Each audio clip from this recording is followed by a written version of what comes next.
promise this is not going to be a long event, a long session, but I would like to start it with welcoming and greeting distinguished guests, ladies and gentlemen, stakeholders of Indonesia's health sector. And we are supposed to have another panel, but not yet coming. I also see many attendees here, excellencies, ambassador, and representative from friendly countries, leaders of international institutions, and all invited guests at this event. As we all know that our thoughts are with our family, Indonesian family, experiencing the flash floods in 3 provinces, Aceh, North Sumatra, and West Sumatra. I believe that Minister of Health just came back yesterday from the visit with the President.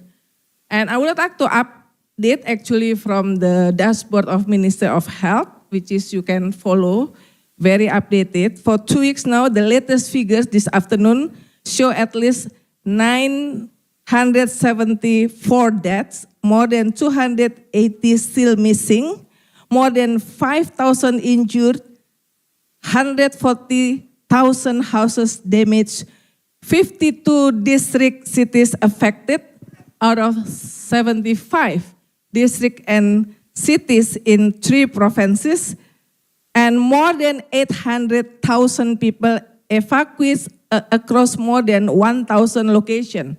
The shelter, several villages have been lost. 31 hospitals and 156 primary health centers, puskesmas, have been impacted. A small portion are operating on an emergency basis. 24 are severely damaged, all in Aceh. In my 35 years journalism career, this is the largest and the most devastating flood disaster I have witnessed. And I've been covered almost every disaster, included the tsunami in Aceh. I was one of the first journalists arrived right the day after tsunami.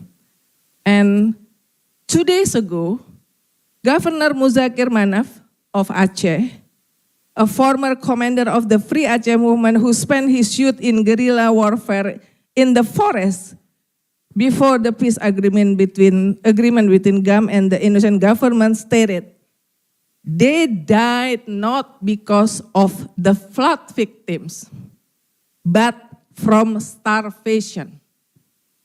Because many remain isolated due to the blocked roads and have not received sufficient food.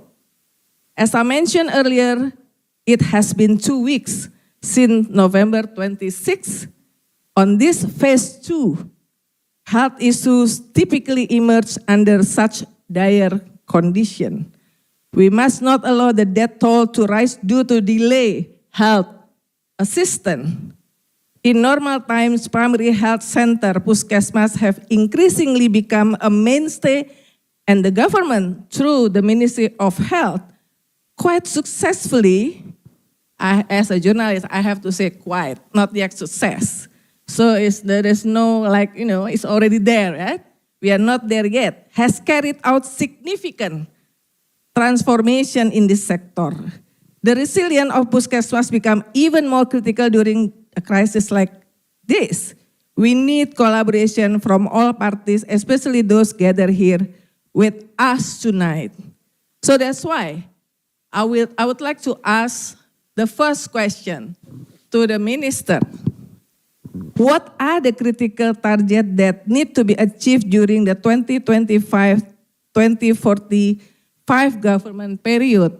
I mean, we have the Indonesian Golden Vision, but I think probably in your time as a minister, which is hopefully until 2029, and also probably you can give a nuance from your visit to the field ground, experiencing the very, very devastating disaster.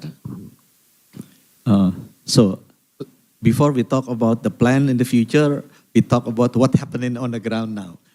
I was one of the first minister came to the disaster actually, because it was an accident. So I have to go to Sumatera Barat, Padang. One day before I went there, the flood happens. So I happened to be, I think, one or the first minister who were there. I remember that before my plane landed, it's already raining heavily. Land in Padang, Sumatera Barat, I have an event, that is the reason why I came to Sumatera Barat, not because of the flood, because the flood just happened the day before. And then after that, the governor asked me to go to the flood area. I'm so surprised because it's rising very fast in the middle of the city. And then it never stopped raining for a second. And I spent my I think it was 26, 27 of November, yeah? It was started 26. Yeah. So you arrived 27, yeah? On that Yeah. date. So it never stopped a second until I left Padang 7 hours, 8 hours. So it's always raining. And the water is keep increasing. I want to go to one location and they said, Pa, because you delay your visit by 15 minutes, like just now you delay by 5 minutes, the water level is already very high. So I have to move to another locations. So I came back. I didn't realize that the damage will be this big at that time. I know it's big, but I didn't realize it will be this big. So yesterday I came to Aceh with the president, and just to let you know, my job as a health minister, I have to make sure that the healthcare services for all the refugees, number one, and the people in these three provinces remain the same. So I told the team, we have a daily evening call, Zoom call with them. Simple objective, the healthcare services to the refugees and to all people remain the same. So the first job, the rest, the bridges, the food is not our responsibility because our hand will be very, very full. So the first objective is to make sure the 31 hospitals which are impacted up and running as quickly as possible. People said, why not Puskesmas, why hospital? Puskesmas is during normal time, we deal with the Puskesmas. During bad times, the critical goes to the hospital, we better get the hospital ready. And when I arrived, 15 hospitals are not operating. Now it's only two more. Still not operating? 2 more are still not operating, but 3 of them are operating, but they don't have the logistic because there is no land access to 3 cities. Like,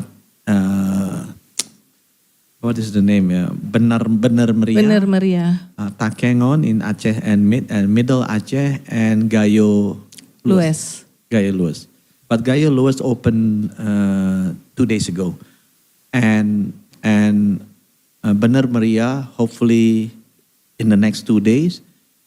And then Takengon will be on the 17th of December.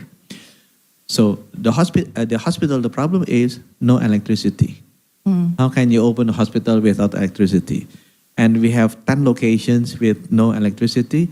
So we have to, a sling, like use a helicopter to carry the genset, full with gasoline, which is very dangerous. I think it will be very dangerous. And take it up and put it on the hospital.